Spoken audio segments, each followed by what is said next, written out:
35 वर्षांच्या महिलेवर अत्याचार केलेल्या प्रकरणात नाशिकच्या कथित कॅप्टन खरातला पोलिसांनी अटक केलेली आहे। त्याची चौकशी चालू आहे, पण राजकारण्यांशी त्याचे असलेले लागेबंदे पाहता पोलिसांना मिळालेले एका पेनड्राईव्ह मध्ये असलेले ते 58 व्हिडिओ महाराष्ट्राच्या राजकारणात खळबळ माजवणार अशा चर्चा सध्या होताना दिसतात।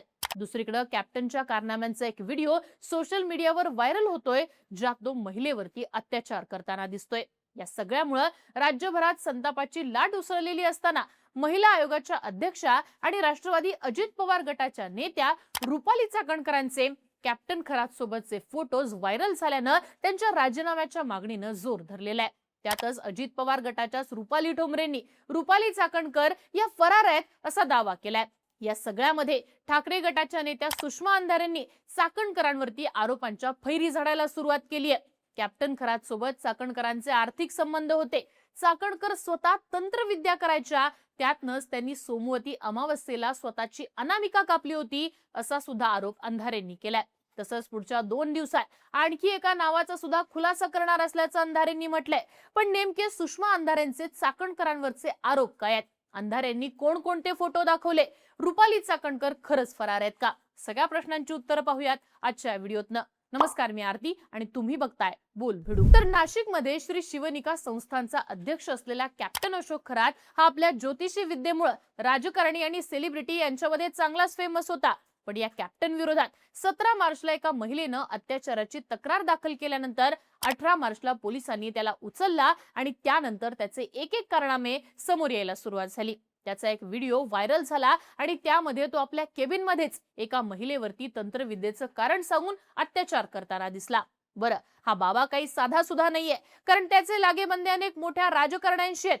तत्कालीन मुख्यमंत्री राहिलेले एकनाथ शिंदे, मंत्री राधाकृष्ण विखे पाटील, दीपक केसरकर यांच्या सोबतच रुपाली चाकणकर यांनी त्याची भेट घेतलेले फोटोज हे समोर आलेले आहेत। त्यामुळे या प्रकरणानं राज्यभरात खळबळ माजलेली आहे। चाकणकरांचे फोटोज व्हायरल झाल्यानंतर त्यांनी सोशल मीडियावर पोस्ट करत कॅप्टनच्या वैयक्तिक आयुष्याशी आपला काहीही संबंध नसल्याचं सांगत पोलिसांच्या कारवाईला पाठिंबा दिला। पण त्यानंतर चाकणकरांचे बरेचसे फोटोज खरात सोबत व्हायरल झाले। त्यानंतर सुद्धा चाकणकर काही माध्यमांसमोर आलेच नाहीत। सोशल मीडियावर सुद्धा त्यांची शेवटची स्पष्टीकरणाचीच पोस्ट दिसली, त्यानंतर काहीच नाही। मग या सगळ्यामध्ये सुषमा अंधारेंनी मात्र चाकणकरांवरती अनेक गंभीर आरोप करत त्यांच्या राजीनाम्याची मागणी लावून धरली आहे। तर अजित पवार गटाच्याच रुपाली ठोंबरेंनी चाकणकर या फरार आहेत आणि त्यांना या सगळ्या प्रकरणात सह आरोपी करा अशी मागणी केली आहे। बरं, या सगळ्यामध्ये अजित पवारांचे आमदार दत्तात्रय भरणेंनी मात्र चाकणकरांचा यामध्ये दोष नाही असं म्हटलंय। तर प्रफुल्ल पटेल यांनी मात्र खरात प्रकरणात ज्यांची नावं समोर येणार त्यांच्यावरती कारवाई होणार असं स्पष्ट केलेलं आहे। पण या सगळ्या प्रकरणात चर्चा आहे ती सुषमा अंधारेंनी चाकणकरांवर केलेल्या गंभीर आरोपांची।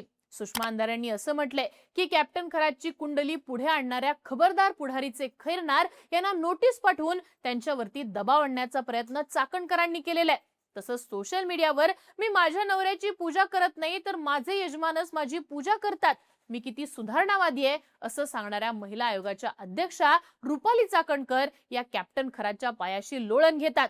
दुसरीकडे अंधारेंनी असंही म्हटलंय की अशोक खरातांचे वडील वारले तेव्हा चाकणकर पुढे होत्या, मुलीच्या त्यांच्या लग्नाला सुद्धा चाकणकर पुढे होत्या।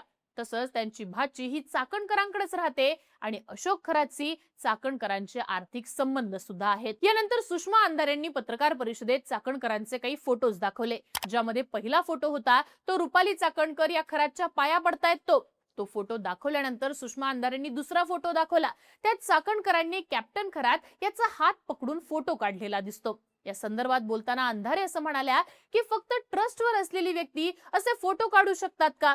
यानंतर सुषमा अंधारेंनी मात्र रुपाली चाकणकरांवर अत्यंत गंभीर असा आरोप केलाय। त्या म्हणाल्या की त्यांना एका पीडितेने सांगितलंय की चाकणकर स्वतः तंत्रविद्या करत होत्या, यामध्ये त्यांनी उल्लेख केला तो अनामिका कापण्याचा। याबद्दल माहिती देताना अंधारे असं म्हणाल्या की तंत्रमंत्र विद्येमध्ये हाताची अनामिका अत्यंत महत्वाची मानली जाते, कारण ती सूर्य आणि शुक्र ग्रहाच्या मध्ये असून ऊर्जा वहनाचं ते मुख्य केंद्र आहे। त्या बोटाचा वापर मुख्यत्वे मंत्राचा प्रभाव वाढवण्यासाठी, विशिष्ट मुद्रा करण्यासाठी किंवा एखाद्या व्यक्तीला वशीभूत करण्यासाठी केला जातो। या बोटाद्वारे ऊर्जा ही शरीरात प्रवाहित किंवा शोषित केली जाऊ शकते। हे बोट यश आणि शुक्र यांच्याशी जोडलेलं आहे। त्यामुळे मंत्रोच्चाराद्वारे एखाद्याला आकर्षित करणं किंवा यश प्राप्ती करणं यासाठी याचा उपयोग केला जातो आणि हे सगळं सोमवती अमावस्येला केलं जातं असं अंधारेंनी सांगितलं. बरं, यात रुपाली चाकणकरांचा काय संबंध? तर सुषमा अंधारेंनी पत्रकार परिषदेत एक फोटो दाखवला जो त्यांना खराच संबंधित एका पीडितेने पाठवला होता. त्यात 12 सप्टेंबर 2024 चा उल्लेख आहे. त्यात चाकणकरांच्या हाताच्या अनामिकेला बँडेज असल्याचं अंधारेंनी दाखवलं.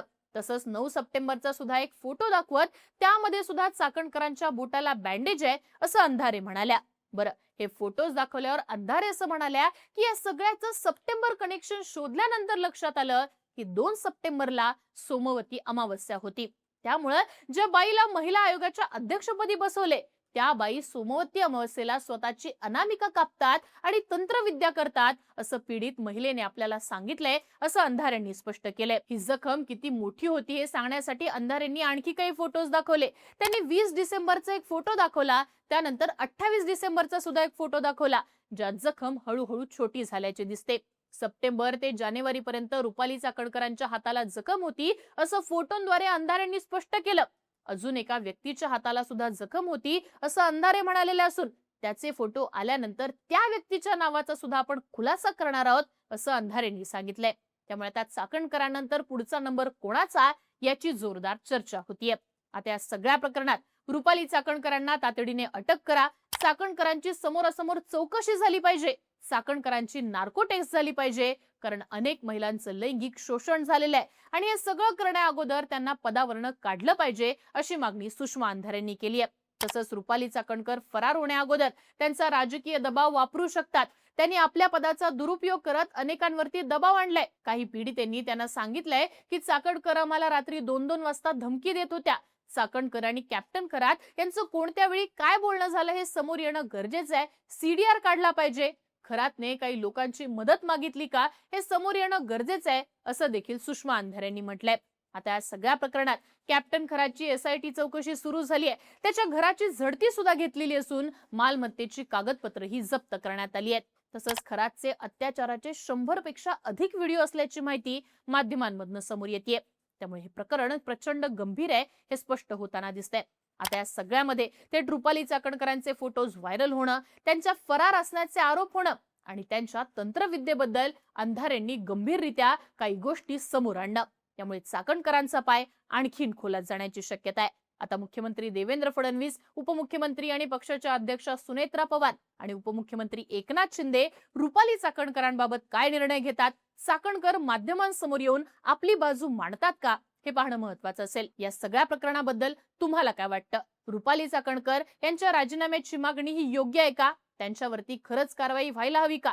याबद्दलची तुमची मतं आणि प्रतिक्रिया कमेंट बॉक्समध्ये लिहून कळवा आणि बोलबिडूच्या YouTube चॅनलला नक्की सबस्क्राईब करा.